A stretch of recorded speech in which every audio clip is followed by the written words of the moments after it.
भाई अगर तुम जून से पढ़ने के लिए रेडी हो ना तो तुम एकदम सही वीडियो पे लैंड करे हो। पीसीएम, फिजिक्स, केमिस्ट्री, मैथ्स तीनों सब्जेक्ट को कैसे साथ में हैंडल करोगे, मुझे पता है तुमको दिक्कत हो रही है भाई। तुमको 24 घंटे में कैसे अपने टारगेट्स बांधने हैं तीनों सब्जेक्ट को लेके, तुमको सिलेबस कैसे कवर करना है, कब तक कवर करना है, किस महीने में कितने चैप्टर्स कवर करने हैं। तुम जब कोई पर्टिकुलर चैप्टर कवर कर रहे हो, मान लो फिजिक्स का, केमिस्ट्री का, मैथ्स का, तो उस चैप्टर को कवर करने का फ्लो क्या रहेगा, ये सारी चीजें डिटेल में मैं तुम्हारे साथ इस वीडियो में कवर करने वाला हूं। बस मेरी हर एक बात को बहुत ध्यान से सुनना बेटा। तो सबसे पहले मैं तुमको सब्जेक्ट वाइज थोड़ा सा एनालिसिस दे देता हूं और एक आइडिया तुम्हारे दिमाग में डाल देता हूं कि तुमको किस तरीके से अपने सब्जेक्ट वाइज एफर्ट्स डिस्ट्रीब्यूट करने हैं। अगर मैं बात करूं बेटा, फिजिक्स की मेरे पास 14 चैप्टर हैं, मैथ्स की मेरे पास अगेन 13 चैप्टर्स हैं, बट केमिस्ट्री में मेरे पास 10 चैप्टर्स हैं। अब इससे आपको समझ आ रहा होगा कि फिजिक्स और मैथ्स का सिलेबस ज्यादा वास्ट है, ज्यादा ह्यूज है, तो ऑब्वियस ही बात है फिजिक्स और मैथ्स को मेरे को ज्यादा टाइम देना पड़ेगा। और यहां पर मैं आपको एक फन फैक्ट फेंकता हूं, आप 2024 का पेपर 2025 का पेपर उठाएंगे तो केमिस्ट्री का जो बोर्ड का पेपर था वो फिजिक्स और मैथ्स से थोड़ा सा इजी था। मैं ये नहीं बोल रहा कि केमिस्ट्री पे अपन लोग एफर्ट नहीं मारेंगे, बिल्कुल मारेंगे, लेकिन आपको इतना समझना है कि अगर आपको 30% सिलेबस फिजिक्स का कवर करना है, 30% मैथ्स का, 30% केमिस्ट्री का, तो इसमें आपको ज्यादा चैप्टर्स कवर करने हैं, इसमें भी ज्यादा और इसमें कम। तो आपको इसलिए फिजिक्स और मैथ्स में ज्यादा एफर्ट डालने पड़ेंगे in terms of number of hours. और यही चीज मैंने यहां पे लिख रखी है कि बेटा फिजिक्स और मैथ्स में तुम लोग डेली एफर्ट मारो, डेली कुछ पर्टिकुलर टाइम तुमको इन दोनों सब्जेक्ट को देना है। केमिस्ट्री के साथ तुम क्या कर सकते हो कि भाई वीकली तुम 4 से 5 दिन भी दोगे तो तुम्हारा सिलेबस एट पेस चलता रहेगा, पीछे नहीं होगे तुम लोग। मेरी बात को समझ रहे हो ना तुम ओवरऑल। ये दोबारा बोल रहा हूं मैं, ये बिल्कुल नहीं बोल रहा कि केमिस्ट्री को कम भाव देना, ऐसा नहीं है, तीनों सब्जेक्ट्स को इक्वल भाव देने हैं, लेकिन according to the syllabus, according to the vastness of the syllabus. फिर बेटा सिलेबस कवरेज पे बात करते हैं कि तुमको सिलेबस को कैसे कवर करना है, कब तक कवर करना है, वही सारी की सारी डिटेल तुमको इस पर्टिकुलर पेज पे दिखाई दे रही है। लेकिन अपने को ध्यान रखना है कि अपना ये चेक पॉइंट्स हैं और इन चेक पॉइंट्स पे अच्छा करना जरूरी है। और उसके लिए इन चेक पॉइंट्स तक जितना सिलेबस कवर होना चाहिए उतना कवर करना जरूरी है। इंटरनल असेसमेंट तुम्हारे जुलाई के अराउंड होंगे, तुम्हारे वहां पे 30 से 40% सिलेबस पूछ लिया जाता है, तो यहां तक उतना सिलेबस कवर होना चाहिए। मिड टर्म्स आएंगे, 50% सिलेबस यहां पे पूछा जाएगा। सितंबर स्टार्टिंग में मिड टर्म्स होते हैं यूजुअली, तो यहां तक अपने को 50% सिलेबस कवर करना पड़ेगा। फिर प्री बोर्ड मेरे दिसंबर स्टार्टिंग में चालू हो जाते हैं और प्री बोर्ड तक तो मेरे को अपने आप को फुल्ली तैयार करना है। हर चैप्टर की थ्योरी एक नंबर तरीके से डेवलप होनी चाहिए और फिर बेटा ह्यूज अमाउंट ऑफ क्वेश्चंस भी प्रैक्टिस होने चाहिए भाई, तब जाके प्री बोर्ड्स में तुम अच्छा कर पाओगे। और यहां पर एक चीज और ध्यान रखना, जब तुम ये छोटे छोटे गोल्स में फोड़ोगे ना बेटा, तो यहां से जो तुम कॉन्फिडेंस गेन करोगे, यही कॉन्फिडेंस फिर तुम बोर्ड एग्जाम में लेके जाओगे और वहां पर भी फोड़ कर आओगे। तो यहां से तुमको कॉन्फिडेंस गेन करना है, और वो कब होगा, जब तुम अच्छा करोगे इन एग्जाम्स में। अगर बेटा मैं फिजिक्स, केमिस्ट्री, मैथ्स की बात करूं, till the end of June आप लोगों का कितना सिलेबस कवर हो जाना चाहिए? फिजिक्स में 4 चैप्टर हो जाएं, इतना हम लोग कोशिश करेंगे। केमिस्ट्री में हमारे 3 चैप्टर हो जाएं, मैथ्स में हमारे 4 चैप्टर हो जाएं। और ये बहुत आसान है, आप लोग अभी तक नहीं पढ़े हो इसलिए आपको स्टार्ट करना मुश्किल लगेगा। जब भी आप एक बार स्टार्ट कर लेते हो किसी चीज को, मोमेंटम बन जाता है ना, तो अपने आप ही फ्लो में चीजें होती रहती हैं। बस आपको अब ये ध्यान रखना है कि भाई सर ने बोला है जून से मेरे को पढ़ना है शिद्दत से, तो आप लोग बस अब वो जो एक एंट्री वाला बैरियर होता है ना, उसको ब्रेक कर डालो यार। और मुश्किल नहीं है बेटा, फिजिक्स में, मैथ्स में अगर 4 चैप्टर कवर करने हैं तो आपको एक चैप्टर को 7 से 8 दिन देना, और 7 से 8 दिन बहुत होते हैं किसी भी चैप्टर को कवर करने के लिए ऑन बोर्ड लेवल। बढ़िया से थ्योरी भी कवर कर सकते हो with decent number of questions practice also. अगर मैं अगस्त एंड की बात करूं, जैसे मैंने बताया बेटा, यहां पर अपने को अब हाफ ईयरली पिक्चर में रहेगा, तो 50% syllabus, half of the syllabus should be completed. तो मैं फिजिक्स में ट्राई करूंगा कि 7 से 8 चैप्टर मेरे कवर हो जाएं, केमिस्ट्री में ट्राई करूंगा कि भाई मेरे 6 से 7 चैप्टर कवर हो जाएं, और मैथ्स में 7 चैप्टर मेरे कवर हो जाएं। ये मेरी कोशिश रहेगी, इस तरीके से मैं अपने सिलेबस को लेके चलूंगा। तुम जहां मर्जी से पढ़ रहे हो बेटा, ऑफलाइन, ऑनलाइन, यूट्यूब से सेल्फ स्टडी कर रहे हो, इन गोल्स के साथ अपने आप को अलाइन करके चलना, तब सारी चीजें तुम्हारी टाइम से कंप्लीट भी हो जाएंगी। उसके बाद अगर मैं बात करूं बेटा, नवंबर स्टार्टिंग, नवंबर एंड ले लो तुम लोग, कोई दिक्कत नहीं है। नवंबर एंड तक तुम्हारा कंप्लीट सिलेबस कवर हो जाना चाहिए, तीनों के तीनों सब्जेक्ट्स का, और वो भी एकदम डिटेल में। सिलेबस कवर होने का मतलब ये नहीं है कि सर हमने थ्योरी पढ़ ली, थोड़ी थोड़ी थ्योरी, मतलब 70-80% थ्योरी मेरी मजबूत हो गई है और मैंने एनसीईआरटी के सारे सवाल लगा लिए तो मेरा एक बारी सिलेबस कंप्लीट हो गया। नहीं, एक बारी नवंबर एंड तक सिलेबस कंप्लीट करने का मतलब है कि भाई एकदम जीरो से हीरो वाली पढ़ाई करनी है, बेसिक लेवल से थ्योरी बिल्ड करनी चालू करनी है, एक बढ़िया एकदम लेवल पे, डेप्थ ऑफ द, आप बोल रहे हो ना डीप लेवल पर आप लोगों को कंसेप्चुअल क्लैरिटी होनी चाहिए हर एक पर्टिकुलर चैप्टर की, और आपके ढेर सारे सवाल लगाए होने चाहिए, पीवाईक्यूज भी लगा होना चाहिए, आप लोगों के कॉम्पिटेंसी बेस्ड क्वेश्चंस भी लगे होने चाहिए। तब जाके आप लोगों का नवंबर एंड में एक वो कॉन्फिडेंस डेवलप होगा कि आप board exam, pre board exam में फोड़ कर आ पाएंगे दिसंबर स्टार्टिंग के अंदर। ये चीज क्लियर हो गई, इसी हिसाब से बेटा अपन लोग अपनी प्लानिंग करेंगे। अब आते हैं, मैं आपको सब्जेक्ट वाइज बता रहा हूं कि आपको कैसे अपने चैप्टर्स को डिस्ट्रीब्यूट करना है मंथ ऑन मंथ। तो अगर मैं फिजिक्स की बात करूं, 14 चैप्टर्स की बेटा रेस है। इन 14 चैप्टर्स की रेस में जून एंड तक 4 चैप्टर कंप्लीट हो जाने चाहिए। अगेन तुमको बहुत बड़ा टास्क लग रहा होगा अभी, क्योंकि तुमने चालू नहीं किया। एक बार तुम चालू करोगे मोमेंटम में, बड़े प्यार से तुम चारों के चारों चैप्टर फोड़ दोगे, फिर आगे तुमको रेस्ट भी मिलने वाला है, टेंशन मत लो। जुलाई में तुम्हारे चैप्टर 5, चैप्टर 6 और फिर रिवीजन प्लान है। रिवीजन करनी बहुत जरूरी है, 6 चैप्टर्स कंप्लीट हो जाएंगे ना तो भूलने लगोगे, तो इसलिए पुराने नोट्स को, पुराने चैप्टर्स के सवालों को दोबारा से थोड़ा सा लगाओगे तो फिर 6 के 6 चैप्टर्स में कॉन्फिडेंट फील करोगे, और वो बहुत जरूरी है, तो रिवीजन मिस मत करना। उसके बाद अगस्त में बेटा चैप्टर 7, चैप्टर 8 का अपना टारगेट रहेगा। सितंबर में चैप्टर 9, चैप्टर 10, दो चैप्टर्स हैं। हंसते खेलते हुए बेटा, मैं जो भी तुमको प्लानर दूंगा, मैं जो भी तुमको स्ट्रैटेजी दूंगा, मेरी स्ट्रैटेजी बहुत रियलिस्टिक रहती है। मैं तुमको कभी नहीं बोलूंगा तुम 10 घंटे पढ़ो, 12 घंटे पढ़ो, कभी नहीं बेटा। तुमको हंसते खेलते हुए पढ़ना है, एफर्ट भी करना है, हार्डवर्क भी करना है, एकेडमिक्स का भी ध्यान देना है पूरा पूरा, लेकिन मस्ती भी चलती रहनी चाहिए। ये नहीं कि हम बाकी सारी चीजों को त्याग के बेटा ये काम करेंगे। तो आपको उसी तरीके से दिख रहा होगा, एक बैलेंस्ड अप्रोच है, एक बैलेंस्ड प्लान है बेटा। फिर अक्टूबर की बात करें, 11 चैप्टर, 12 चैप्टर, 13 चैप्टर, और यहाँ पे नवंबर में 14 चैप्टर। लेकिन यहाँ पर एक आप मॉडिफिकेशन कर सकते हो कि इस चैप्टर को यहाँ भेज दो। अगर आपको लग रहा है सर अक्टूबर में ज्यादा हो गया, तो कोई बात नहीं, 13वें चैप्टर को यहां भेज दो, नवंबर भी एंड तक आप ले लो, कोई दिक्कत नहीं। उसके बाद बारी आती है बेटा केमिस्ट्री की, 10 ही चैप्टर है यहाँ पर। जून एंड तक मैं अपने 3 चैप्टर्स कवर करने की पूरी पूरी कोशिश करूंगा। जुलाई में चैप्टर 4, चैप्टर 5 और अगेन रिवीजन, पांचों के पांचों चैप्टर्स की नोट्स को रिवाइज करूंगा, सवाल लगाऊंगा, ताकि पीछे की चीज भूलू ना बेटा। आगे बढ़ना बहुत जरूरी है, लेकिन पीछे वालों को साथ लेके, ये नहीं कि पीछे वाले दूर होते रह रहे हैं और आप आगे बढ़ते जा रहे हो, तो कोई फायदा नहीं है फिर। उसके बाद अगस्त में चैप्टर 6, चैप्टर 7, सितंबर में चैप्टर 7, चैप्टर 8, यहां पर चैप्टर 9, चैप्टर 10। आप बोलोगे सर चैप्टर 7 आपने 2 मंथ्स में लिख दिया, ये इसलिए लिखा है क्योंकि ऑर्गेनिक आ जाती है यहाँ पर।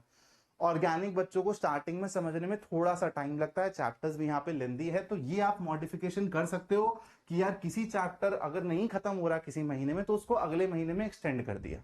तो यहां पर वो चीजें आपको दिख रही है, यही आपको अपनी प्लानिंग में भी अडॉप्ट करना है। अब बारी आती है बेटा मेरे सब्जेक्ट यानी कि मैथ्स की। तो यहां पर जून एंड तक अपन 4 चैप्टर कवर कर लेंगे। जुलाई में चैप्टर 5, चैप्टर 6 और फिर ओवरऑल रिवीजन करेंगे 6 चैप्टर्स की, और ये यहां तक हमारी बुक 1 भी कंप्लीट हो जाती है। फिर अपना अगस्त में चैप्टर 7 है, चैप्टर 8 है। चैप्टर 7 के आगे स्टार मार्क दिख रहा है ना तुमको, यहां पर आ जाता है अपना इंटीग्रल चैप्टर, जो कि बहुत ज्यादा लेंदी चैप्टर है। और बेटा अगर मैं सच बताऊं तो चैप्टर 5 से लेके चैप्टर 9 तक इसको बोला जाता है कैलकुलस यूनिट, और कैलकुलस यूनिट काफी हैवी यूनिट है। सबसे पहले तो यहाँ पर ग्राफिकल अप्रोचेस भी सीखनी पड़ेंगी, ढेर सारे सवाल भी लगाने पड़ेंगे, थ्योरी भी समझने में बच्चा टाइम लगाता है। तो सिर्फ ये 5 चैप्टर्स ही बेटा आपको 2 से ढाई महीने में कवर करने हैं। तो प्रॉपरली हम लोग इन 5 चैप्टर्स को टाइम देंगे, तो आपको भी इनको टाइम देना है। 2.5 महीने में अगर आपने 2.5 महीने कैलकुलस को दे दिए, बहुत अच्छे से बेटा आप लोग कवर कर लोगे कैलकुलस यूनिट को, और ये 35 मार्क्स की आती है। तो इस पर टाइम लगा रहे हैं तो अपने को फिर बढ़िया से रिजल्ट भी मिलेगा। तो जैसे यहाँ पे स्टार मार्क लगाया हुआ है, तो अगर आपको लगता है कि इंटीग्रल समझने में टाइम लग रहा है, जो कि यूजुअली बच्चों को लगता है, तो बेटा यहाँ पर आप चैप्टर 7 को पूरे मंथ के लिए भी खींच सकते हो, इतना मॉडिफिकेशन चलेगा, टेंशन नहीं है अपने को। फिर हम लोग चैप्टर 8 को यहां भेज देंगे, 8 और 9 हो जाएंगे सितंबर में, चैप्टर 10 को यहां भेज देंगे, अक्टूबर में चैप्टर 10 और चैप्टर 11 हो जाएंगे, और इसको अपन लोग यहां भेज देंगे। ठीक है, तो इस तरीके से हल्की फुल्की मॉडिफिकेशन अपन लोग करते रहेंगे। यहां पर अब मैं एक बात रख दूं तुम्हारे आगे, बेटा तुम लोगों को किस तरीके से पढ़ना है वो डिसाइड कर लो। मैं एक चीज तुम लोगों से पूछना चाहता हूं, तुम लोग एकदम ऑनेस्टी से, मैं तुम्हारे सामने एकदम ऑनेस्टी से बात रख रहा हूं, तुमको भी एकदम कमेंट बॉक्स में ऑनेस्टी से बात रख के जानी है। अगर तुम मैथ्स एकदम डिटेल्ड तरीके से पर्सनल मेंटोरिंग लेवल पर पढ़ना चाहते हो, और देखो मैं जब पढ़ाऊंगा तुमको ना पर्सनल लेवल पर, पर्सनल मेंटोरिंग तुमको मिलेगी, डिटेल्ड तरीके से सारी चीजें कवर करवाऊंगा, तो जितनी मेहनत जितना एफर्ट मैं डाल रहा हूँ ना उतना ही तुमको डालना पड़ेगा। ये मत सोचना कि भाई सर छोड़ देंगे आसानी से, मैं वैसा टीचर नहीं हूं कि तुमको हंसी मजाक करते करते करते करते पूरे ऐसा पूरा साल तुम्हारा बर्बाद कर दिया। तुमको बहुत ऐसी चीजें मिलेंगी कि तुमको अच्छा फील करा देंगी जो, लेकिन तुमको रियलिटी से बहुत दूर रखेंगी। तुमको आसान आसान सवाल फेंक के फेक कॉन्फिडेंस तुमको फील करवा देंगे, और एंड में जब तुम बोर्ड एग्जाम देने जाओगे, पिछले साल बहुत बच्चों के साथ हुआ है, पूछ लेना अपने सीनियर से, और फिर तुमको रिग्रेट होगा कि यार हमने गलत चॉइस ली थी। तो अगर तुमको डिटेल्ड तरीके से पढ़ना है बेटा, तो मैं जून एंड में एक बैच की सोच रहा हूं, अगर तुम चाहते हो तो। अगर तुमको है नहीं सर हम लोग अभी सेल्फ स्टडी करके ना अपना यूट्यूब से पढ़ना चाह रहे हैं, अपने लेवल पर चीजें समझना चाह रहे हैं, तो that is completely okay, but उसके लिए भी तुमको डिसिप्लिन रहना पड़ेगा। अगर तुम यूट्यूब से भी पढ़ रहे हो तो मुझे चाहिए कि तुम में वो कमिटमेंट हो, वो डिसिप्लिन हो। और अगर तुम चाहिए कि तुमको सर अभी हम YouTube से पढ़ेंगे, बाद में सितंबर या फिर अक्टूबर के नजदीक ना अपन लोगों को एक पॉलिशिंग टाइप का बैच चाहिए होगा, पॉलिशिंग कर दे जो हमारी कॉन्सेप्ट्स की, जहां पर भी वीक एरियाज है, गैप्स हैं, और प्रैक्टिस करवा दो सर, क्योंकि आपके सवाल बढ़िया रहते हैं।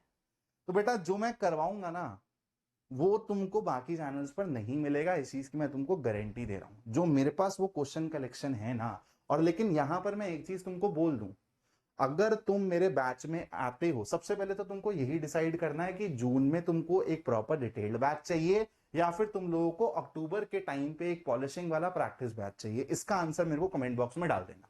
जो भी तुम्हारा आंसर हो उसके बाद मैं तुमको बोल रहा हूं, अगर तुम मेरा कोई सा भी बैच अभी 2 महीने बाद, 3 महीने बाद, 4 महीने बाद ज्वाइन करते हो, तो मुझे तुम्हारी साइड से कमिटमेंट चाहिए होगी। मैं सिर्फ ऐसा नहीं करूंगा कि तुमने मेरे बैच में एनरोल कर लिया और फिर तुम कहीं भी हो मुझे फर्क नहीं पड़ रहा। मैं लिमिटेड रजिस्ट्रेशंस रखूंगा ताकि मैं हर बच्चे पे पर्सनल लेवल पर उसकी प्रोग्रेस पे फोकस कर सकूं, क्योंकि मेरे को चुल रहती है भाई, मेरे को देखना रहता है कि मैं पढ़ा रहा हूं, इस बच्चे की मैथ्स एवरेज थी तो इसमें इंप्रूवमेंट हो रही है या नहीं हो रही है। तो अगर तुम कहीं भी पीछे रह गए, मैं तुमको ऐसे घसीटते हुए अपने पास लेकर आऊंगा और फिर तुम्हारे साथ चलूंगा। तो तुमको ध्यान रखना है कि फिर मैं तुमको डांटूंगा फटकारूंगा भी सही, तुमको पुचकारूंगा भी सही, जो भी मेरे को जैसे भी टेक्निक्स अपनानी होंगी तुम लोगों को ट्रैक पे रखने के लिए, वो तुमको फिर झेलना पड़ेगा, और अपनी साइड से कमिटेड रहना पड़ेगा। जितना एफर्ट मैं डाल रहा हूं, जितना हार्डवर्क मैं कर रहा हूं, तुमको भी करना पड़ेगा। अगर रेडी हो तभी बेटा बैचेस में आना। ठीक है, बहुत क्लियरली बता रहा हूं। और अगर मैं सवाल कुछ करवाता हूं, मुझे ये नहीं सुनना है कि सर ये सवाल तो थोड़ा सा टफ है, सर ऐसा सवाल बोर्ड एग्जाम में आएगा या नहीं आएगा। मुझे पता है तुम लोगों को किस प्रोसेस से गो थ्रू करना है। अगेन मैं तुमको फील गुड फैक्टर के हिसाब से नहीं पढ़ाऊंगा, मैं तुम लोगों को प्रॉब्लम सॉल्वर बनाऊंगा। मैं तुमको इस तरीके से रेडी करवाऊंगा कि तुम्हारे बोर्ड एग्जाम में on the day of exam जैसा भी सवाल तुम्हारे सामने रख दे वो तुम उसको बनाने के लायक होने चाहिए। ऐसा है मेरा टीचिंग स्टाइल। अगर पसंद है तो बैच तुम्हारे लिए यूजफुल रहेगा। अब सबसे इंपॉर्टेंट स्लाइड है ये, बहुत ध्यान से सुनना। फिजिक्स हो, केमिस्ट्री हो, मैथ्स हो, कोई सा भी चैप्टर कवर कर रहे होगे तो उसका फ्लो क्या रहेगा ये अपन लोग डिस्कस कर लेते हैं। फिजिक्स, केमिस्ट्री, मैथ्स, सबसे पहले तो बेटा जो भी चैप्टर पढ़ रहे हो उसकी थ्योरी एकदम 100% लेवल पर क्लियर करो, कंसेप्चुअल क्लैरिटी बनाओ, इन डेप्थ नॉलेज गेन करो उस चैप्टर के अराउंड। कहां से कर रहे होगे? स्कूल से पढ़ रहे हो, जैसे मैंने बोला यूट्यूब से सेल्फ स्टडी कर रहे हो, कहीं ऑफलाइन जा रहे हो, ऑनलाइन में आप लोगों ने कोई चॉइसेस बना रही हैं, उसके हिसाब से आपको शिद्दत से वहां पर थ्योरी पढ़नी है। उसके बाद पहला स्टेप क्या है? एनसीईआरटी करेंगे हर सब्जेक्ट के लिए, लगाने ही लगाने हैं सवाल। अभी यहां पर मैं एक बढ़िया सा गूगली भी फेंकूंगा, ठीक है, तुम लोगों को बड़ा मजा आएगा, लेकिन NCERT is the first step.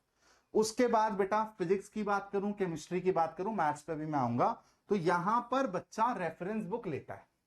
ठीक है, अगर फिजिक्स की बात करूं तो बेटा एसएल अरोड़ा करके रेफरेंस बुक आती है, और अगर मैं केमिस्ट्री की बात करूं बेटा तो मॉडर्न एबीसी करके बुक आती है, या फिर आप प्रदीप की बुक भी फॉलो कर सकते हैं।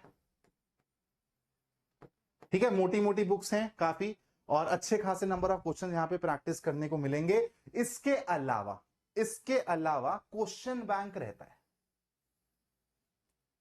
क्वेश्चन बैंक एक तो आप लोगों को चैप्टर वाइज हर एक टाइप का सवाल प्रैक्टिस करवा देगा। एक ही बुक रहेगी, उसमें आप लोगों के बेटा नोट्स भी रहते हैं चैप्टर वाइज, उसमें आप लोगों के माइंड मैप्स भी रहते हैं, उसमें आप लोगों के पीवाईक्यूज भी रहते हैं, सारी चीजें रहती हैं। और मैं आपको ऑलरेडी क्वेश्चन बैंक रिकमेंड कर चुका हूं, उससे बेटर चॉइस आपको नहीं मिलेगी, क्योंकि इस क्वेश्चन बैंक के अंदर अब मैं गूगली फेंकने वाला हूं। जो मैं आपको क्वेश्चन बैंक रेकमेंड कर रहा हूं 100% क्वेश्चन बैंक आता है बाय एमटीजी। इसमें आपको एनसीईआरटी के सवाल भी इंक्लूडेड मिलते हैं, इसमें आपको इंपॉर्टेंट रेफरेंस बुक्स के सवाल भी इंक्लूडेड मिलते हैं। एनसीईआरटी के तो सारे सवाल मिलेंगे और रेफरेंस बुक्स के कुछ सिलेक्टेड सवाल मिलेंगे, पीवाईक्यूज मिलेंगे, कॉम्पिटेंसी बेस्ड क्वेश्चन मिलेंगे, जब भी मैं इसको रेकमेंड करता हूं बार बारी। और यहां पर एक चीज ध्यान से सुनना, यहां पर भी 100% ये तो आपको करना ही करना है। लेकिन यहां पर कुछ बच्चे ऐसे रहते हैं जो कहते हैं सर मेरे पास ना टाइम बहुत ज्यादा है, मैं प्रैक्टिस कर सकता हूं। तो आप लोग अगर खुद से प्रैक्टिस करना चाहते हो तो बेटा एज अ टीचर मैं कभी मना करता ही नहीं हूं ज्यादा प्रैक्टिस के लिए। अगर आपके पास टाइम है तो आप क्वेश्चन बैंक भी लीजिए और आप लोग रेफरेंस बुक भी लगाइए। लेकिन अगर आपको लगता है नहीं सर मेरे पास इतना टाइम नहीं है, मेरे को ऑर्गेनाइज तरीके से चलना है, मेरे को बहुत सारी बुक्स नहीं इकट्ठी कर दी हैं, आप रेफरेंस बुक को ऑप्शनल रखिए, उसको आप छोड़ सकते हैं और क्वेश्चन बैंक पे आप लोग प्रॉपरली डिपेंड कर सकते हैं। और जो मैं क्वेश्चन बैंक बता रहा हूं ना ये भी कम छोटा नहीं है बेटा, ठीक ठाक मोटा क्वेश्चन बैंक है, आप लोगों को दिखा भी देता हूं। ठीक है, तो ठीक ठाक मोटा क्वेश्चन बैंक है बेटा, तो ढेर सारे सवाल आप लोगों को इसके अंदर मिलेंगे प्रैक्टिस करने के लिए। अब आता हूं मैथ्स में। मैथ्स में बेटा हमारे पास एग्जाम्पलर रहती है जो कि बहुत इंपॉर्टेंट रिसोर्स है। अगेन यहाँ पे क्वेश्चन बैंक ये तो बेटा मैं खुद यूज करता हूं, तो तुमको यहां पर मैथ्स के लिए तो 100% ही करना है। बस यहां पर मैं तुमको एक चीज बोल रहा हूं, यहां पे तुमको मैं ऑप्शनल छोड़ रहा हूं, तुम्हारा रेफरेंस बुक वाला डिसीजन ऑप्शनल छोड़ रहा हूं। यहां पे मैं बोल रहा हूं तुमको कोई रेफरेंस बुक नहीं लेनी, बस ये क्वेश्चन बैंक स्टार्टिंग से लेके एंड तक फॉलो करना और मेरे चैनल पर बने रहना। मैं जो सवाल कराऊंगा, जैसे सवाल कराऊंगा, अगर तुम उनके बारे में सोचते हो, जो मैं तुमको होमवर्क दूंगा बैच में, अगर डीपीपीज बैच में आते हो डीपीपीज मिलेंगी, सारी चीजें तुम लोगों को दूंगा। तुम लोगों को कोई भी रेफरेंस बुक यानी कि आरडीआरएस लेने की जरूरत नहीं है, बस इतना भरोसा कर लेना और एंड में तुमको अपने आप रिजल्ट में दिख जाएगा। यहां पर अगेन खास बात मैं तुमको बता दूं, तुमको क्वेश्चन बैंक ये स्टेप भी और ये स्टेप भी बाईपास करवा देगा। साइकोलॉजिकल कितना बड़ा एडवांटेज है तुम्हारे ऊपर, तुम एनसीईआरटी तो लोगे ऑब्वियसली थ्योरी पढ़ने के लिए तुमको, लेकिन क्वेश्चन बैंक ही उठाना है जब भी तुमको सवाल लगाना है, क्योंकि वहां पर एनसीईआरटी के सवाल इंक्लूडेड हैं। एनसीईआरटी एग्जाम्पलर के सवाल मिलेंगे तुमको इस क्वेश्चन बैंक के अंदर, तुमको नोट्स मिल रहे हैं, तुमको माइंड मैप्स मिल रहे हैं, तो रिवीजन भी हो जाएगा तुम्हारा। तो इसलिए ये जो क्वेश्चन बैंक मैं रेकमेंड कर रहा हूं ये तुम्हारा हर जगह से एनसीईआरटी वाले स्टेप को बाईपास करवा देगा। मैथ्स में तो एनसीईआरटी एग्जाम्पलर को भी बाईपास करवा देगा, और रेफरेंस बुक्स के कुछ सिलेक्टेड क्वेश्चन भी इन क्वेश्चन बैंक में हैं, और आप लोगों को पीवाईक्यूज, आप लोगों को हॉट्स लेवल के सवाल चैप्टर वाइज सारी चीजें मिलेंगी, इसलिए इतनी मोटी बुक है। तो अगर तुम इस बुक को लेते हो तो आप लोगों को शिद्दत से इस बुक को कंप्लीट करना पड़ेगा। अगर आप ऐसे हो कि बुक लेके सिर्फ आपको रखने की आदत है तो बेटा बुक मत लेना। और यहां पर एक चीज और ध्यान रखना, पीएस लिख देता हूं यहां पर, बेटा आप लोगों को अपडेटेड वर्जन लेना है। अगर आप एसएल अरोड़ा मॉडर्न एबीसी लेने की सोचते भी हैं कि सर मेरे को तो प्रैक्टिस करनी है, आपने ऑप्शनल बोला है मैं ले रहा हूं, तो प्लीज इनके ना अपडेटेड वर्जन ले लेना। गलती से पुराने वर्जन कर दिए तो फिर वहां पे क्वेश्चन ही छांटते रह जाओगे कि अच्छा ये तो आउट ऑफ सिलेबस है, अच्छा ये इन सिलेबस है।